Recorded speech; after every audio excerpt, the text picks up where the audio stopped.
ہمارا ایمان ہے ہمارا رب ہر جگہ پر ہر وقت ہر کسی کی مدد کرنے پر قادر ہے۔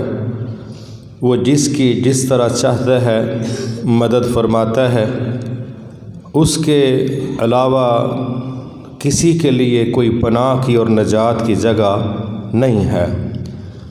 رسول اللہ صلی اللہ علیہ وسلم نے فرمایا، سب سے بہترین بات اللہ تعالیٰ کی بات ہے اور سب سے بہترین طریقہ حضرت محمد صلی اللہ علیہ وسلم کا طریقہ ہے۔ آپ نے فرمایا، ایسے اعمال ایسے کام جو دین اسلام کا اپنی طرف سے حصہ بنا دیے جائیں وہ بدعت ہیں، اور ہر بدعت گمراہی ہے، اور ہر گمراہی جہنم میں لے جانے کا باعث ہے۔ اللہ ہمیشہ ہم سب کو سے اپنی پناہ میں رکھے۔ نبی صلی اللہ علیہ وسلم نے انسانوں کا تعارف کرواتے ہوئے ایک بہت بڑی حقیقت پر بات کی۔ آپ نے فرمایا، کل بنی آدم خطاء وخیر الخطائین التوابون۔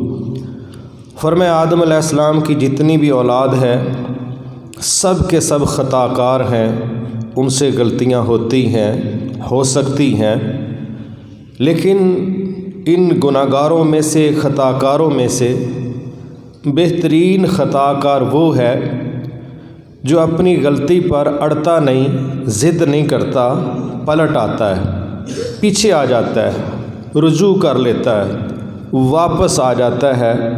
فرمایا وہ بہترین غلطی کرنے والا ہے کہ اس نے اپنی غلطی پر اصرار نہیں کیا، استقامت نہیں دکھائی، ضد نہیں کی۔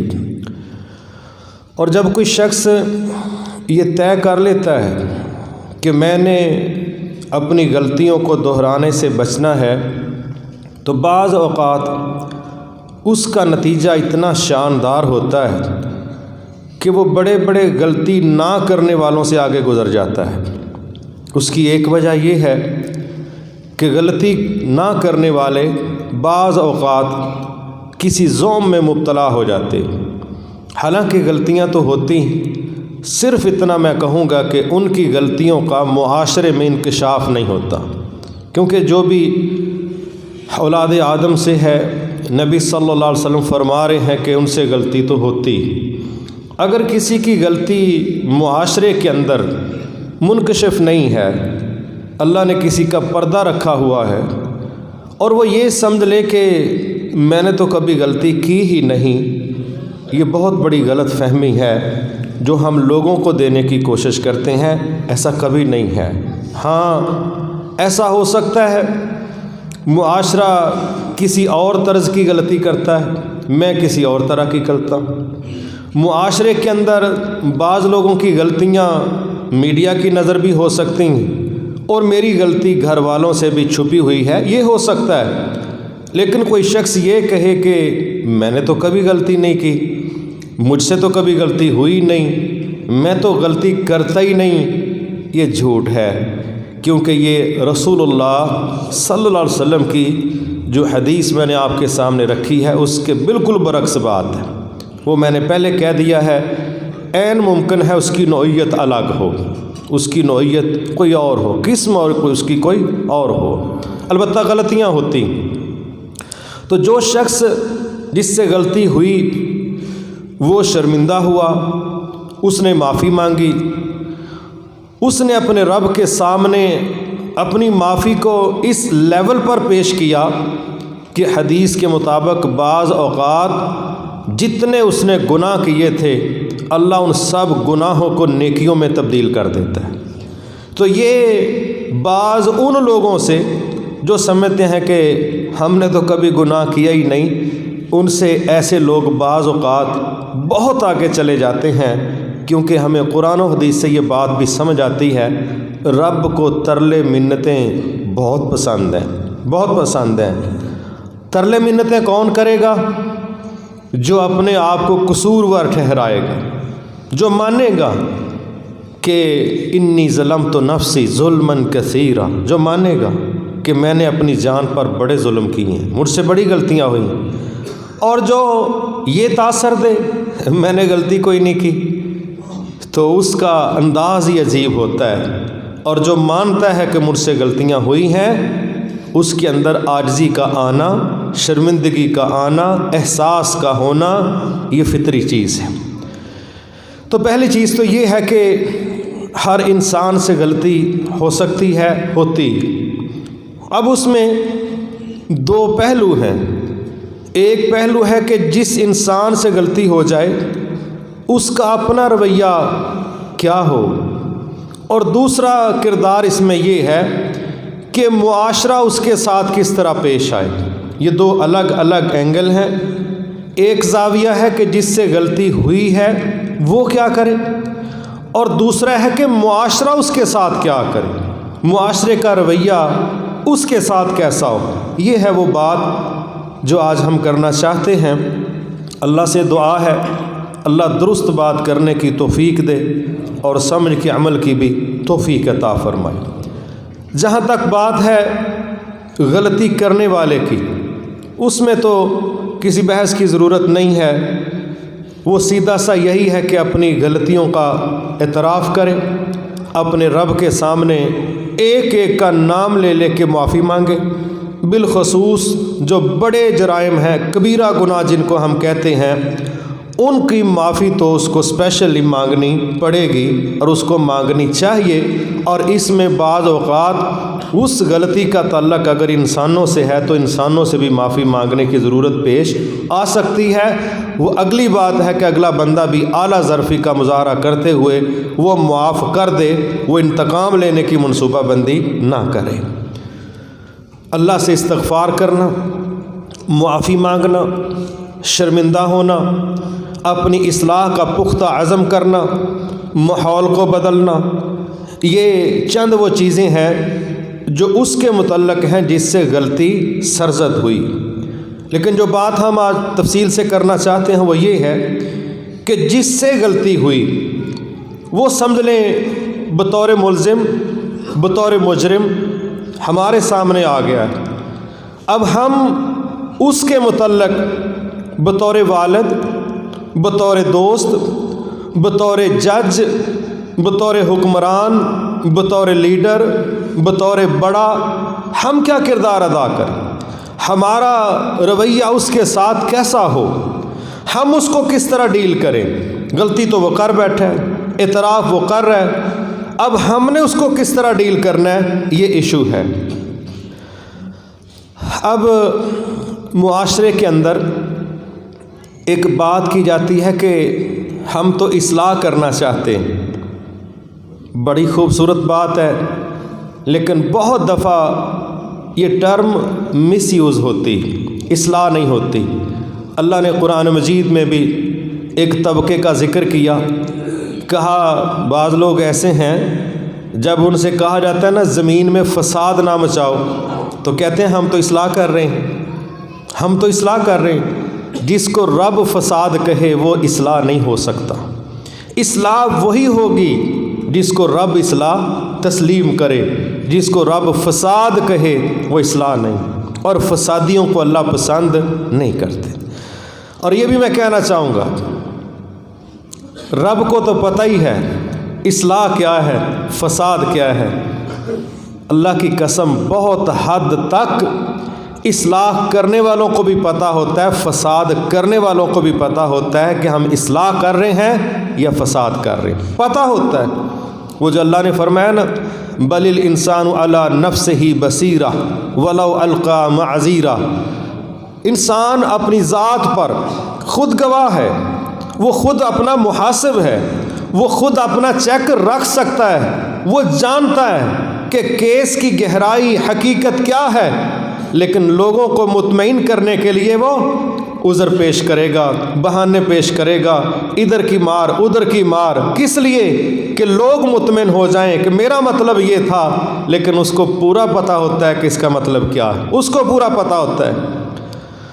تو اگر ہم چاہتے ہیں معاشرے میں ہم نے کسی کی اصلاح کرنی، ہمارے سامنے کوئی شخص بطور مجرم یا ملزم پیش کر دیا گیا ہے، یا ہمیں معاشرے میں کوئی کردار دیا گیا ہے کہ آپ فیصلہ کریں، یا بطور باپ ہم نے فیصلے کرنے ہی کرنے، یا بطور ذمہ دار ہم نے فیصلے کرنے ہی کرنے، ہم کسی ادارے کو لے کے چل رہے ہیں، ہم کسی محکمے کو لے کے چل رہے ہیں، ہم نے فیصلے کرنے ہیں، ہماری سچویشن ایسی ہے، تو ہمیں کن چیزوں کا لحاظ رکھنا چاہیے؟ اسی طرح دعوت، اصلاح، انسانی مزاجوں کی درستگی یہ ایک بہت بڑا فریضہ ہے، لیکن اصلاح کرنے کے لیے بھی ہمیں کس طرح کا رویہ اختیار کرنا ہے غلطی کرنے والے کے ساتھ، یہ دنیا کا بہت بڑا علم ہے اور یہ دنیا کا بہت بڑا فن ہے۔ اللہ ہم سب کو اس کا فہم عطا فرمائے۔ اور اس طرح کہتے ہیں کہ ایک من علم ہو نا، ایک مثال دی، ایک من بندے کے پاس علم ہے، اس کو اپلائی کرنے کے لیے 10 من عقل بھی چاہیے۔ نہیں ہے کہ بس ایک من علم مل گیا اور اس کو اٹھا کے دوڑ لگا دیا اس نے جناب کہ میں اب عالم بن گیا ہوں، میں یہ بھی سیٹ کر دوں گا وہ بھی سیٹ کر دوں گا۔ ایک من علم کو اپلائی کروانے کے لیے 10 من عقل بھی چاہیے، کیونکہ فہم و فراست کے بغیر خام خواہ علم کا نام لے کے ہم بعض اوقات اصلاح نہیں کرتے، کام خراب کر بیٹھتے ہیں۔ ہمیں یہی نہیں پتہ چلتا کون سی بات کہاں کرنی ہے، اور ہم یہ سمجھتے ہیں بس میں نے کلمہ حق کہہ دیا۔ کلمہ حق کہنے کی جگہ ہے، لہجہ ہے، والیم ہے، الفاظ ہیں، طریقہ کار ہے۔ یہ تو نہیں ہے کہ جو منہ میں آیا آپ نے جہاں چاہا فرما دیا، اور یہ جرت پیش کرنا کہ میں نے تو کلمہ حق کہہ دیا ہے، یہ طریقہ اصلاح کا نہیں ہے۔ ہمارے ہاں دینی طبقے میں بالخصوص یہ کمزوری پائی جاتی، جو دعوت کے نام پر معاشروں میں کام کرتے ہیں کہ اللہ رحم فرمائے، ہم اصلاح کم اور بگاڑ زیادہ پیدا کرتے ہیں۔ جس کی ہم اصلاح کر رہے ہوتے ہیں وہ بیچارہ سمجھ رہا ہوتا ہے کہ بس آج میری جان یہاں سے چھوٹ جائے، اس کے بعد دوبارہ اصلاح کے لیے میں اس ورکشاپ میں نہیں آنے لگا۔ یہ ہماری غلطیاں ہیں جو ممبروں پر کھڑے ہیں، جو درس تدریس کا کام کرتے ہیں، جو دین کے نام پر لوگوں کو ڈیل کرتے ہیں۔ یہ ہم سے ہونے والی غلطیاں ہیں کہ بعض اوقات اصلاح کروانے والا توبہ کرتا ہے کہ آج کے بعد اس کاریگر کے ہتھے میں نے نہیں چڑھنا، اس نے جتنی میری چھلائی کر دی ہے نا، مجھے یہی لگتا ہے کہ اگلا مرحلہ میں عبور نہیں کر سکتا۔ یہ اصلاح کے دوران ہم سے ہونے والی غلطیاں ہیں، اللہ ہم سب کی اصلاح فرمائے۔ تو سب سے پہلی چیز، آپ اپنے آپ کو جج سمجھیں، آپ اپنے آپ کو والد کے مقام پہ رکھیں، آپ اپنے آپ کو پریا پنچایت کا لیڈر سمجھیں، آپ اپنے آپ کو کسی ادارے کا محکمے کا سربراہ سمجھیں، آپ معاشرے کا عام فرد بھی اپنے آپ کو سمجھیں۔ بہرحال معاشرے میں لوگوں کی اصلاح یہ ہم سب کا مشترکہ کاز ہے، اور اس پر ہمارے رب نے ہمیں حکم دیا تھا کہ تمہاری ذمہ داری کیا ہے؟ تأمرون بالمعروف وتنہون عن المنکر، تم نے جو اچھے کام ہیں ان کی ترغیب دینی ہے، اس طرف لے کے آنا ہے، اور برے کاموں سے لوگوں کو بچانے کی کوشش کرنی ہے، روکنے کی کوشش کرنی ہے۔ یہ برائی سے روکنا، اچھے کام کی طرف لے کے آنا، اس کو ایک جگہ ہم کہتے ہیں دعوت اور اصلاح کا عمل، تربیت کا عمل، اور دوسری جگہ یہ ہماری ایک ججمنٹ بھی ہوتی ہے کہ ہم کسی کی اصلاح کرنے لگے ہیں تو ہمیں کن باتوں کا لحاظ رکھنا چاہیے۔ سب سے پہلی چیز اخلاص۔ جس بندے کی ہم اصلاح کرنا چاہتے ہیں، جس بندے کی ہم اصلاح کرنا چاہتے ہیں، اگر اس بندے کے لیے ہمارے دل میں اخلاص نہیں ہے تو یاد رکھنا تقریر بھی ہو جائے گی، پریا پنچایت بھی ہو جائے گی، بڑا کچھ ہوگا، لیکن وہ بندہ ٹھیک نہیں ہوگا۔ جو اصل مدعا ہے، جو اصل مقصد ہے کہ اس بندے کی اصلاح ہو جائے، وہ نہیں ہوگی۔ انما الاعمال بالنیات، کیونکہ یہ فیصلہ کرنے سے پہلے جو ہم نے نیت کی تھی کہ میں نے اس کے متعلق کرنا کیا ہے، جب ہم اس کے ساتھ مخلص نہیں ہیں، اس بندے کی اصلاح بھی نہیں ہوگی اور ہمیں اصلاح کرنے کا اجر بھی میسر نہیں آئے گا۔ سب سے پہلی اور بنیادی چیز یہ ہے، جس بندے کو بھی آپ درست کرنا چاہتے ہیں، وہ آپ کی اولاد ہے، آپ کی بیوی ہے، کسی کا خامند ہے، کسی کا بھائی ہے، کسی کا دوست ہے، کسی کا پڑوسی ہے، جب تک اگلے بندے کے متعلق اصلاح کرنے والے کے دل میں اخلاص نہیں ہے، للہیت نہیں ہے، رب کی رضا مقصود نہیں ہے، اس سے خیر خواہی مقصود نہیں ہے، تو وہ بندہ اس کی اصلاح نہیں کر سکتا، بس نشستن گفتن برخاستن یہ چلتا ہے، اور یہ اس نیت پر ہی پھر نتیجے اللہ تعالیٰ دیتا ہے۔ پہلی چیز یہ ہے، ہمیں اگلے کے ساتھ مخلص ہونا چاہیے کہ میں چاہتا ہوں اس کی اصلاح ہو جائے، اور خالص بندے کے رویے اور ہوتے ہیں، شرارتی بندے کے رویے اور ہوتے ہیں۔ آپ دیکھتے ہیں کئی صلح، کئی پنچایتیں ایسی ہوتی کہ سب کو سمجھ آ رہی ہوتی ہے کہ یہ تماشا لگائیں گے، یہ تماشا لگائیں گے، یہ بات کو بڑھائیں گے، یہ کام خراب کریں گے، سمجھ آ رہی ہوتی ہے، لیکن وہ کیا کہیں گے؟ اسی تے کہنے ہاں دو بھراواں دے سر جڑ جان، اور سامنے سر جوڑنے کی بات اور بیہائنڈ دا سین کیا چل رہا ہوتا ہے؟ سر پڑوان دی گل، دائیں بائیں پلاننگ ہوتی ہے کہ ان کے سر آپس میں پھٹیں، اور مجلس میں بات ہوتی ہے کہ سر جڑیں۔ اس طرح کے ماہرین پرا پنچایت میں بے شمار نظر آتے، لہٰذا اگر سر جوڑنے کی نیت ہے انشاءاللہ اللہ جوڑ دے گا۔ قرآن مجید میں اللہ رب العزت نے ایک جگہ عورتوں کو یہ بات سمجھائی اور خاوندوں کو بھی یہ بات سمجھائی کہ اگر تم دونوں صلح کا ارادہ رکھتے ہو، اندر سے صلح چاہتے ہو، اللہ کہتے ہیں تمہاری صلح ہو جائے گی، تمہارے سر جڑ جائیں گے، تمہارے دل جڑ جائیں گے۔ لیکن اگر یہ سوچ ہی نہیں، یہ نیت ہی نہیں، تو پھر نتیجہ وہی ہے جو ہم سوچ رہے ہیں۔ نہیں اکٹھے رہنا چاہتے تو نہیں رہ سکیں گے، رہنا چاہتے ہیں تو اللہ کہتا ہے ہم تمہیں اکٹھا کر دیں گے۔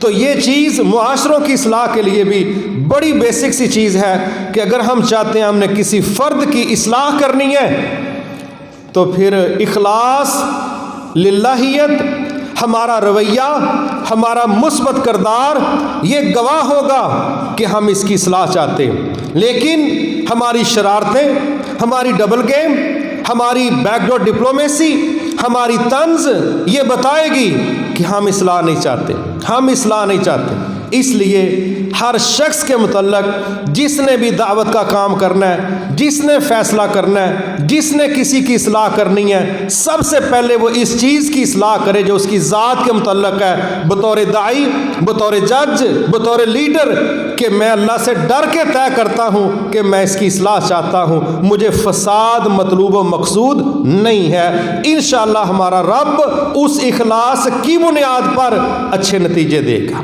ایک چیز یہ، دوسری چیز وہ بھی بڑی سمجھنے سے تعلق رکھتی ہے کہ ہم فیصلہ کرنے سے پہلے رائے قائم کر لیتے ہیں۔ فیصلہ کرنے سے پہلے ہم رائے قائم کر لیتے ہیں۔ جو شخص فیصلہ کرنے سے پہلے رائے قائم کر لے اس کا فیصلہ کس طرح کا آئے گا یہ بھی سمجھنا کوئی مشکل بات نہیں ہے۔ مثلاً آپ کے پاس کسی بندے کے متعلق خبر پہنچی کہ فلاں نے چوری کر لی، اچھا جی، ابھی آپ اس سے ملے ہی نہیں، ابھی آپ نے اس کو سنا ہی نہیں، اور سنتے ہی کیا کہہ رہے ہیں؟ بندہ ویسے شکلوں میں چور ہی لگتا ہے، میں صاحب بالکل بالکل اے وہ ہی کام مجھے بتائیں کیا یہ درست ہے؟ کیا شکلوں پہ چور لکھا ہوتا ہے، یا یہ پریکٹس کا نام ہے، یا یہ کسی کردار کا نام ہے؟ اگر ہم مخالفت کے اندر سنے بغیر پہلے ہی فتویٰ جاڑ دیں کہ وہ شکل سے چور لگتا ہے، یہ کام اسی کا لگتا ہے، اب جب ہم اس کو بطور ملزم سنیں گے ہم اس کو بطور مجرم سنیں گے، بطور ملزم نہیں سنیں گے، کیونکہ ہم ذہن میں فیصلہ کر چکے ہیں یہ کرتوت اسی کی ہے۔ نہیں میرے بھائی، ہمیں اپنے گھروں میں، گھر سے باہر، قدم قدم پر یہ موقع ملتے ہیں کہ فیصلہ ہمیں کرنا پڑتا ہے۔ بہت زیادہ ضروری ہے کہ ہم فیصلے سنانے سے پہلے رائے اس انداز میں قائم نہ کریں کہ ابھی اگلے کو سنا ہی نہیں، اس کو پوچھا ہی نہیں اور ہم نے رائے قائم کر لی، یہ بات درست نہیں ہے۔ ایک یہ چیز، دوسری چیز جس سے بھی غلطی ہوئی رسول اللہ صلی اللہ علیہ وسلم کا طریقہ کار تھا، لوگ آ کے اپنے آپ کو پیش کرتے، اے اللہ کے نبی صلی اللہ علیہ وسلم مجھ سے یہ غلطی ہوئی، وہ مان رہے کہ مجھ سے غلطی ہوئی، اس کے باوجود آپ اس انداز میں تحقیق کرتے کہ شاید اس کو اپنے متعلق بھی غلط فہمی ہو گئی، شاید اس بندے کو اپنے متعلق بھی غلط فہمی ہوئی۔ اور یہ کئی کیس اس طرح کے آئے۔ ایک شخص آیا، اس سے کوئی چھوٹا گناہ ہوا تھا، آ کے کہتا ہے اے اللہ کے نبی صلی اللہ علیہ وسلم مجھے پاک کر دیجئے۔ وہ کہنا چاہ رہا تھا مجھے سزا دیں، مجھ پر حد لگائیں۔ آپ نے چہرہ دوسری طرف موڑ لیا، اس نے ایک دو دفعہ اور بات کی، مختصر یہ کہ نماز کا وقت ہوا چاہتا تھا، نماز پڑھی، وہ پھر آ گیا، کہنے لگا مجھے پاک کر دیجئے۔ پاک کرنے سے مراد یہ تھا حد لگائیے۔ آپ نے اس سے پوچھا مسئلہ کیا تھا، اس نے بتا دیا۔ آپ نے کہا تو نے ہمارے ساتھ نماز پڑھی؟ کہنے لگا جی پڑھی۔ آپ نے فرمایا اللہ نے تیرا وہ گناہ معاف کر دیا۔ اس نے سوال کر دیا، کہنے لگا کیا یہ پیکج سادے لفظوں میں میرے اکیلے کے لیے ہے؟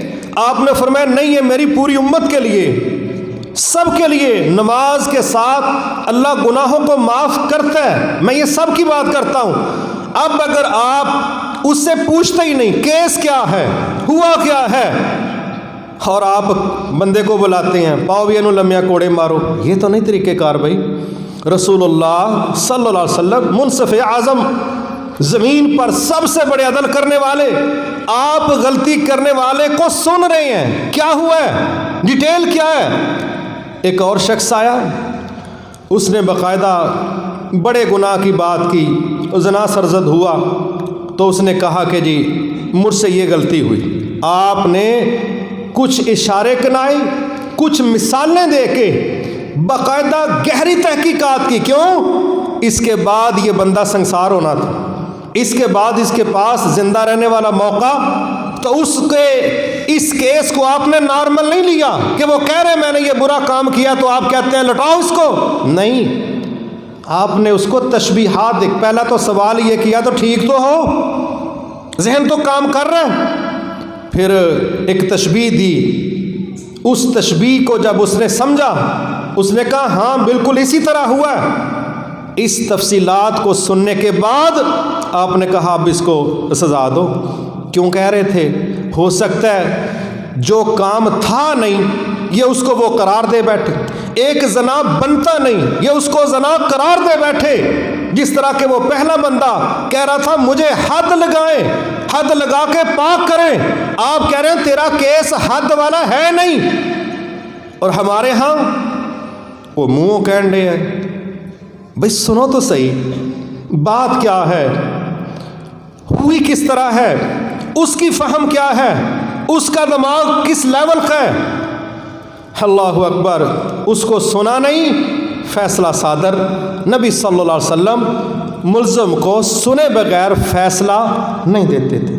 ہمارے ہاں یہ کمزوری ہے کہ ہم ملزم کو سنے بغیر فیصلے سناتے ہیں، اور مزے کی بات یہ سناتے وہ ہیں جن سے کوئی پوچھنا ہی نہیں چاہتا، جو فیصلہ کرنے والے ہی نہیں، جن کی اتھارٹی نہیں، جن کے گرفت میں کچھ نہیں ہے، وہ فیصلے سنا رہے ہوتے ہیں۔ یہ سزا اے بن دی ہے۔ سبحان اللہ بھائی، اگر جناب خود اس جگہ پر ہوتے پھر کوئی معافی تلافی کا راہ کڈو، جب خود اس جگہ ہوتے تو پھر معافی تلافی کا راستہ نکالو، اگر دوسرا قابو آ گیا تو کیا کہہ رہے ہیں، ویسے میرا واس چلے نہ، یہ سزا اے بن دی۔ نہ قرآن دلیل، نہ حدیث دلیل، نہ تاریخ دلیل، جذبات دلیل، اور فیصلے کس لیول کے ہو رہے۔ ایسے ایسے ماہرین ہم نے دیکھے پورے ملک چلانے کی بات کرتے ہیں، دکان اپنی چلتی نہیں، اور کیا کہتے ہیں، لو جی اے بندے بن دے رے کل 80 بس زیادہ نہیں، لو انہاں 80 نو پھائے لا ہڑو، جے نہ اگلے دن سارا ملک ٹھیک ہو جاتے مینوں لٹکا ہڑیو۔ بھئی تیرے پاس کوئی کرائٹیریا چیک اینڈ بیلنس کا، تیرے پاس کوئی اتھارٹی، کوئی کامن سینس کی ایسی چیز جس دلیل پر یہ 80 بندے گھر بیٹھ کے 80 بندوں کو پھانسی چڑھا رہا ہے، اور کسی ایک سے بھی مصافحہ کا شرف بھی حاصل نہیں ہے، کسی ایک سے ملاقات نہیں، کسی ایک کو سنا نہیں، اور گھر بیٹھا 80 بندے پھٹے پہ چڑھا دیے۔ ਇਹੋ ਜਿਹੇ ਬੰਦੇ ਅੱਧੀ ਰਾਤ ਤੋਂ ਬਾਅਦ ਤੱਕ ਫੱਟੇ ਤੇ ਹੀ ਦੁਕਾਨੋਂ ਬਾਹਰ ਬਹਿ ਰਹਿੰਦੇ ਨੇ